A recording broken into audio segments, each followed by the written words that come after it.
And guess who the city council was? All Mormons under Joseph Smith's rule. And they didn't have a city council meeting in a normal time where the public could show up and interact with the city council. So Joseph Smith called the meeting at midnight, in the middle of the night.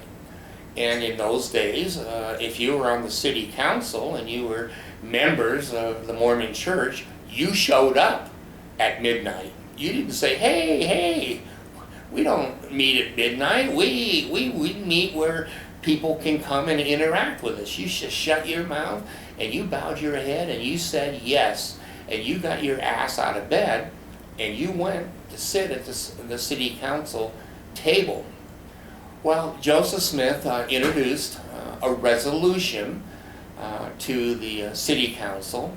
And if you're in the city council and you're part of the Mormon church under Joseph Smith, you're going to approve anything that he says. And they did.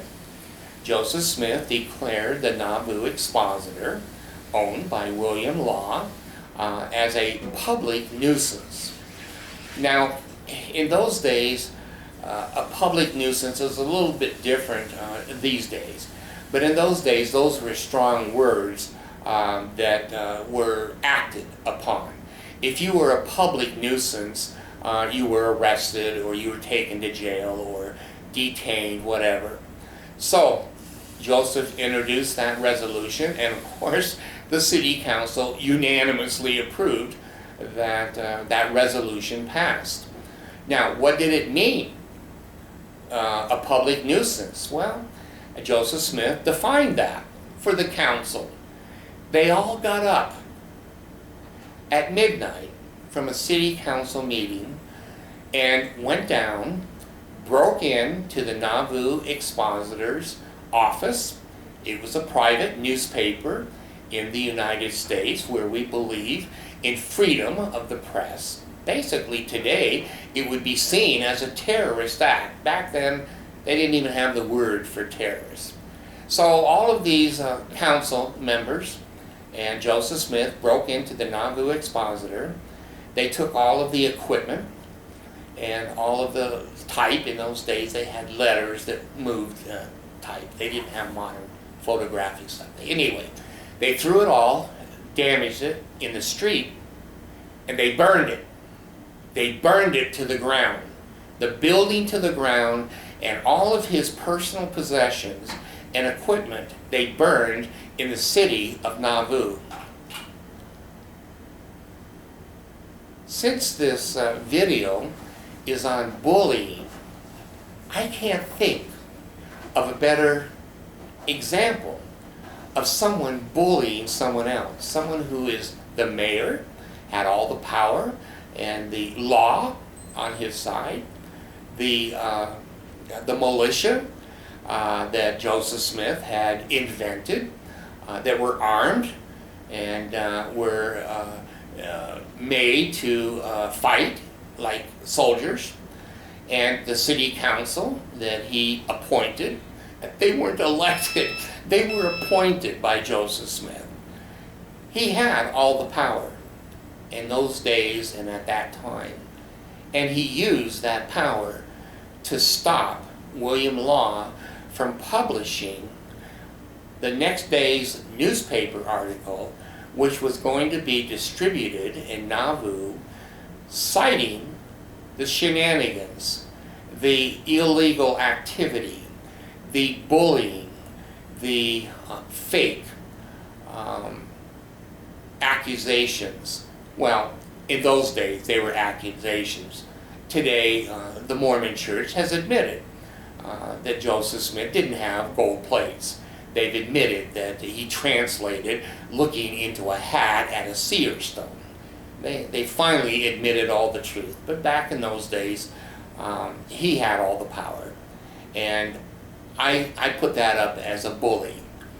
I also put up that a 38-year-old man that marries a 14-year-old girl is more than a bully. I think they're a pedophile.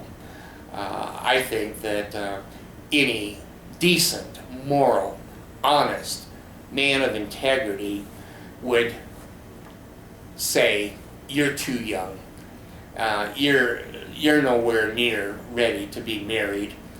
You're nowhere near married to be having sexual intercourse with a 38-year-old man, possibly getting pregnant and being a 14 or 15-year-old mother. I find that an atrocity. I don't want my name associated ever again with that kind of a man. He's a bully. He's a bully. Now, the reason that Joseph Smith died in Carthage jail, I've been in Carthage jail. I went there. I experienced it. I've been to Nauvoo. I've seen the broken temple in Nauvoo. Now they built a new one for revenge. But the reason Joseph Smith went to Carthage jail is he burned down the Nauvoo expositor. That was against the law. Even in those days, that was a riotous act. That was a criminal act to basically be involved in burning down a public establishment. And so, the quote that the Mormon Church uses all the time, whether it's true or not, who knows? Most of the things they say are not true. But he said on his horse when he was going out of town, he was hitting the road. He was not going to be captured. He and his friends jumped on horses and were trying to escape Nauvoo when many members of the Mormon Church said to him, well, you know, why are you trying to escape? Why don't you stand up and tell them the truth? God has appeared to you. You are special. Why are you running like a coward? And he was quoted and probably said, all right, I'll go back to Carthage, and I'm going like a lamb to the slaughter. He knew his ass was grass. He knew that he had broken the law in a very serious manner. Boggs, the governor of Illinois, had put out, and the Mormons love to call this the extermination order. Extermination means killing. That's not what Boggs said. He basically said, these people are a problem. They need to get the hell out of here. There's nothing but just damn problems around the Mormons. That was basically the intent and the real purpose of Boggs' extermination order. He'd had enough shit. He'd had enough. And he was the governor, and he said, this shit is not going to fly in this state. These people are nutty, they're crazy, they're burning down newspapers. And so, Joseph Smith went back to Carthage jail. His brother, Hiram, went with him. Wilford Woodruff was there. And I've been in Carthage jail. And of course, the Mormons want to portray, that he was, mistreated, and he was behind bars in a little cell, and he didn't get any food. That's not true. I've been with my own eyes and my own ears in Carthage jail. They were in the upstairs room of the Carthage jail. It had no bars on it.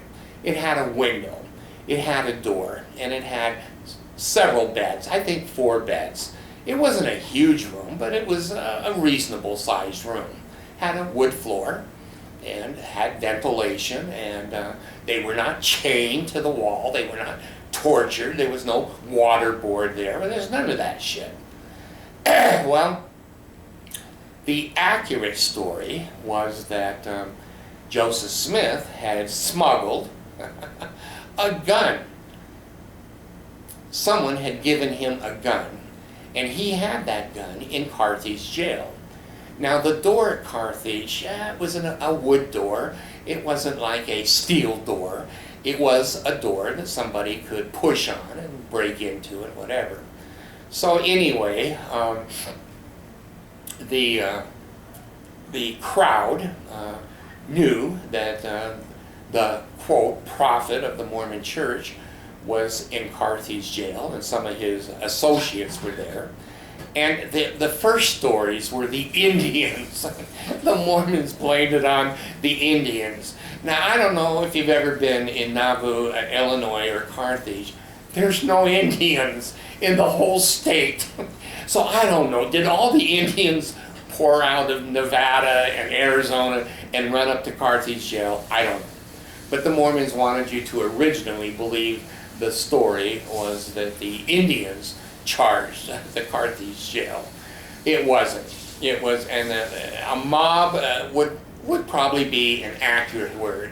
There were citizens in the community that were outraged at the behavior of Joseph Smith and the problems he was causing in the city and in the state.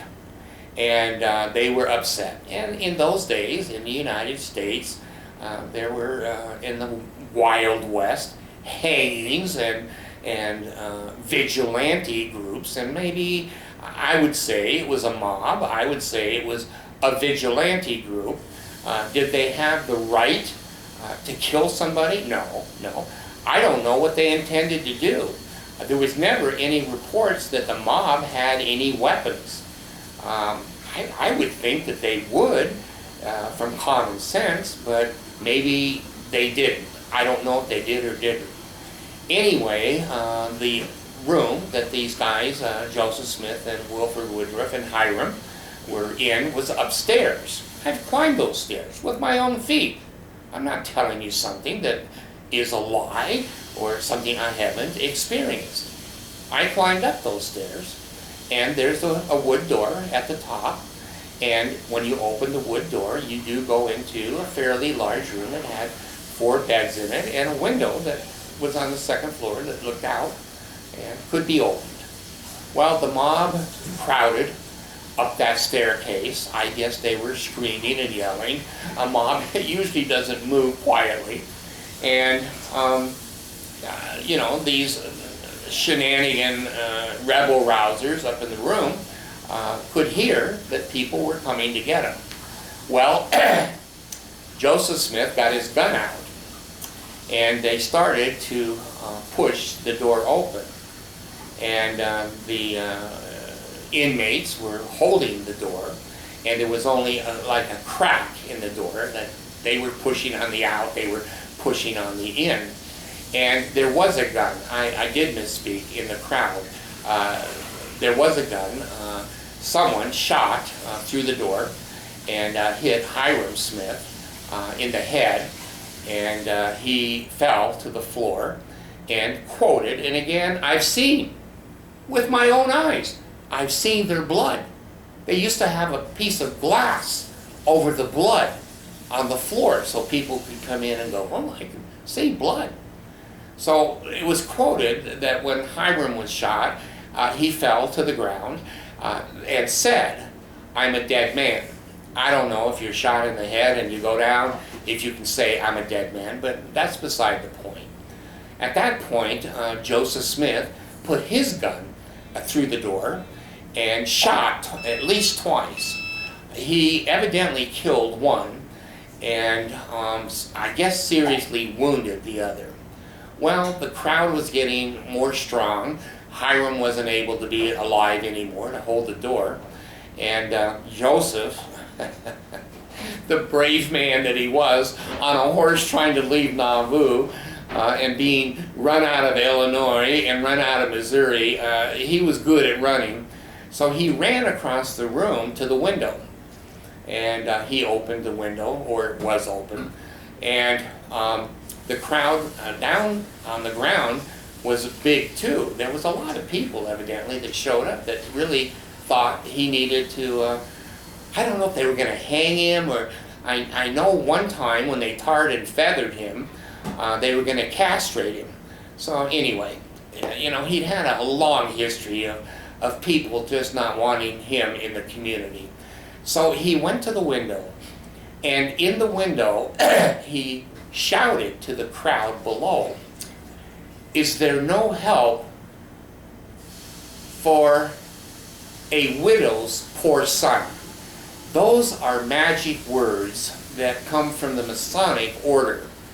Joseph Smith was a Mason in Nauvoo. He joined the Masons, and usually there's a long, long time to climb up the hierarchy of Masonic order.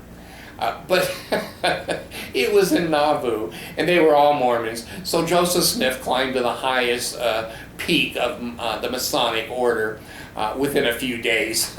He was a genius.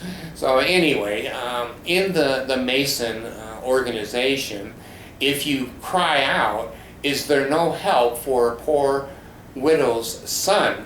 it means, "I'm a Mason, I need help, please come to my aid." Well, there weren't many Masons in the mob, if you know what I mean. At that point, Joseph Smith was shot when the door was open. I guess they did have guns because Hiram was shot and killed. And Joseph was shot in the back because he was facing out the window. Well, he fell out the window of the second floor, and there was a well. Yeah, I've seen it with my own eyes. My feet were there. I touched the well. There was a well a little bit off to the side of the window, and he fell on the ground by the well. Now, again, these stories, the Mormons come up with such fantastic, stupid shit. So, there used to be a story that one of the mob people had a sword, and he was going to cut off Joseph Smith's head. I'm sure they felt that way, but I don't think there was a sword and a mob member who had a sword. But the story from the Mormons is that before they cut off his head, an angel, the Mormons had more damn angels, the angel grabbed the sword and saved Joseph Smith from having his head decapitated. Anyway, I don't like bullies. I don't like people that take advantage of other people. I don't like people stealing other people's lunch money or regular money. I don't like people taking money for themselves.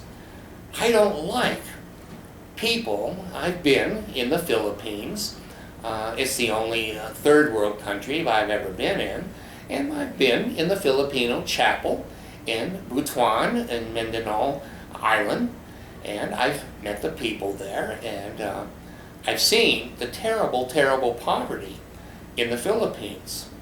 For the Mormon Church to have billions and billions of dollars piled up in an American bank and go to a little Filipino family that may have 2 or 3, 4 little children, and the father, works 12, 15 hours a day just trying to support that family.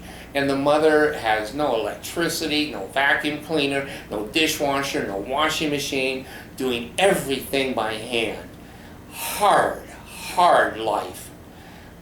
A life of fear, wondering if they were going to get enough rice for their next meal. For an organization like the Mormon Church to have a presence in that country, not helping. No, not helping. The humanitarian fund that all of us in the United States paid into, that's not used to help the Filipino people. Eat, just eat. Anyway, for the church to say when a man in a family makes whatever, 20, 30, 40 pesos a day, which, what is a peso? 3 cents, 8 cents? I don't even know what the exchange is these days. But to go to that man and say, you owe 10% tithing. If you want to go to the temple and you want to be sealed to your family and you want to wear garments, you buy the garments from us. We make money on the garments and we want your 10%. Atrocious is not a harsh enough word. Atrocity is closer. But there's not an English word that I know of. And when you listen to me, I speak 10,000 words an hour. I can't think of a word that is more descriptive of an organization that would treat poor people that way. Mother Teresa, I guess she was a Catholic. She spent her whole life serving other people. She had very few resources, but the widow's mite was a principle to Mother Teresa. I don't think the widow's mite principle is even taught or thought of in the Mormon Church. I saw their chapel in the Philippines. There wasn't even water you could drink.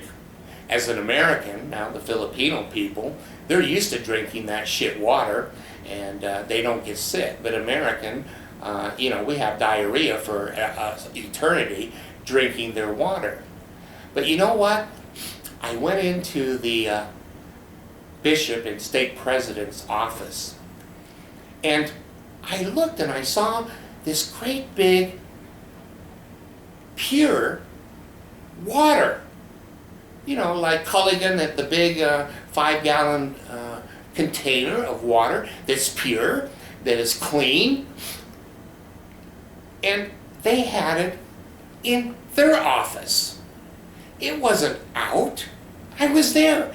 I saw this with my own eyes. And I said to the leadership that should have been in the service, let he who is greatest among you, let him be your servant. That doesn't say he is your slave master and you are going to be taken advantage of. So the authorities had pure drinking. It wasn't refrigerated, I have to say that, but it was in their office, and they had their little cup that they could drink pure water in the Philippines. They didn't get sick. I have a daughter that I adopted, little Allison, and she drank Filipino water and got typhoid fever. The family didn't have enough money to pay for penicillin. What's penicillin? $10? $4? $3 in the United States? In the Philippines, it's almost unheard of. And poor people in the Philippines, if they get typhoid, generally they're going to die. Or malaria, or other tropical diseases that you and I get shots for before we go there, so we don't get that shit. But anyway, Allison got typhoid fever drinking the Filipino water and almost died. I had to send a little money over there so they could buy penicillin, and Allison recovered. I adopted her. She's now an adult, and the story ends well. But for the authorities who are following the path, supposedly, of Jesus Christ, do you think Jesus Christ, on the Sermon on the Mount, fed the people first, and then he took some fish and bread? The Beatitudes don't say that, but I know that. I know the man. He fed the other people first who were hungry, and then if he had anything, he was served last. In the Mormon Church, when they serve the sacrament, the bishop of the ward gets the first sacrament. Nobody else is allowed to take the sacrament until the bishop, the leader, the judge in Israel, the person who is supposed to be giving and helping, he took the sacrament first in every Mormon ward in every part of the country when I was in the Mormon Church. Whether they still do that or not, who knows. But those who are supposed to be helping, you've heard the word public servant. If you've ever been in the government agency, they're not serving the public. Anyway, these are bullies. These are people who are taking advantage of people who are not as smart as they are not leaders, don't have good educations. They are humans that just work and try to make a living and take care of themselves and their family. I I was there in the Mormon chapel. I saw the construction of the Mormon chapel. I saw that the people, there was water running in the kitchen of that chapel, but it wasn't pure water. It was Filipino water. The people had to drink Filipino water, and the authorities got pure water. I think Jesus appeared to them and said, "You're better. You're better than the people here. You get fresh water." The construction of the chapel, it looked a little bit like an LDS chapel in Utah. But the construction, it didn't have central air. There was no such thing as central air in that chapel. They had ACs sometimes in the windows, but in the Philippines, people steal that shit.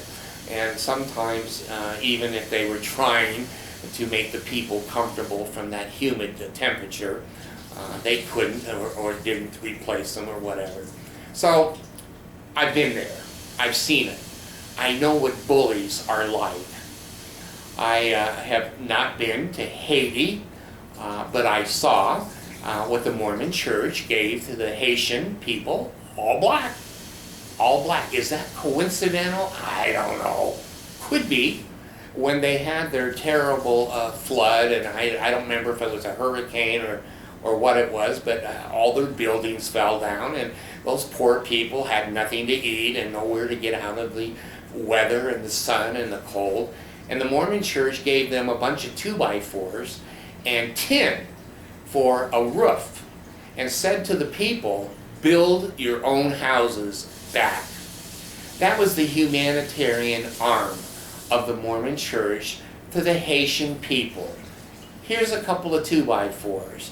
We've got billions, not millions, billions of dollars in the United States that the poor peasant people have given us, and we're going to give you a few 2x4s and some tin to put a roof. Is that what Christ would have done? Is that the way Jesus, he would hold billions of dollars in his pocket and then give crumbs to the people? Even in the Mormon scriptures, and you can look it up. I don't lie. Look it up. Look up King Benjamin in the Book of Mormon. Whether Joseph Smith made up the Book of Mormon or not, who the hell knows? 6th grade education, could he have written it? Who the hell knows? Look up King Benjamin. King Benjamin was famous in the Book of Mormon because the people wanted him to be king. He didn't want to be king. He didn't solicit the people. He wasn't elected.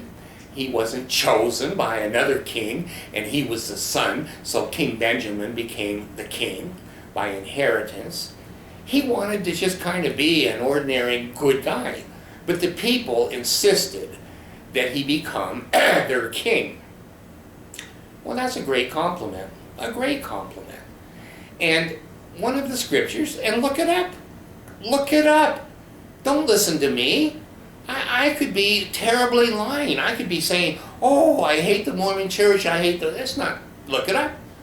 King Benjamin said to the people in the scriptures, basically, and I'm paraphrasing because I don't memorize scriptures, you people are complaining. You people are not obeying or living the way we ought to be living. And he said, "I work just like you do. I cultivate my own property. I raise my own crops. I feed my family. I don't take money from you. For me, I pay my own way. As your king, I'm just trying to help you learn how to live a Christ-like life." Even the Mormons in their scriptures say King Benjamin was a hero because he didn't take the people's money. He didn't live like a king in a big palace like, oh my gosh, like the Salt Lake Temple. Oh my gosh, like the multi-million dollar conference center? Oh my God, not like the City Creek Mall? $5 billion? I don't think King Benjamin approved those commercial buildings. So, you compare King Benjamin to the modern day prophets in the Mormon Church. 6-figure incomes. 125 to, who knows, 175, $200,000 a year to all of the general authorities. They say we have no paid ministry. That's what the Mormon Church says. To the whole world, we have no paid ministry. We don't pay our people. But they pay over $100,000 for each one of the general authorities. They get free education at BYU, free health insurance, free life insurance, and free disability insurance. Does that sound like King Benjamin or Christ principles to you? It doesn't to me. It might to you. You might go, hey, the bard, the cockroach, he's full of shit. I don't believe that way. I'm a different person. I don't think that mission presidents, they get a free house, free utilities, a stipend. I love the word stipend in American language. Stipend means money, but it's free money, and it's legal free money. That's a stipend in English. The stake mission presidents all get a free car. They get a stipend for a gardener to mow their lawns and to water their plants. They get, again, free health insurance, free disability, free life, and their family can live with them for free. And they get money from the Mormon Church as a salary and as an income. Now, this drives me crazy. My little wife, Mercy, is from the Philippines, and a typical Filipino family. And she went on a mission for the Mormon Church. For a Filipino to go on a mission in a third world country is more than a sacrifice than for an American to go on a mission. These poor people are so taken advantage of by the Mormon Church. They have to pay for their own garments. They have to pay tithing. They have to pay and pay and pay. They don't have any money to do that. They have hardly money to eat and to live on. And this poor little girl that I married spent 2 years of her life proselyting and trying to get other people to join a church that she thought was revealed to Joseph Smith. Now, she didn't get paid. The Mormon Church never gave her a penny. Maybe they paid for housing, crude housing for those missionaries. I don't know. They probably did because the families had no money to pay for those missionaries. Is it fair? Do you think it is Christ-like that that poor little girl had to spend 2 years of her life proselyting to get people in the Philippines to pay pesos so that the general authorities in America could have 6-figure incomes? Is it fair that her mission president had his own house, had his own car, had food, had everything that an American has, but she was huddled in a little apartment with 2 or 3 other girls trying to get people to pay pesos so that the general authorities of the Mormon Church could live like kings. 80, 90-year-old men. What's an 80, 90-year-old man need a 6-figure income? It's just selfish. It's just selfish. Do you think Jesus on the Sermon on the Mount said, God, I really made a lot of extra fish and bread. Let's gather it up for us. So when the crowd's gone, we can stuff ourselves. I don't think so. I could be wrong. I could be wrong, but I don't think so. I don't like bullies.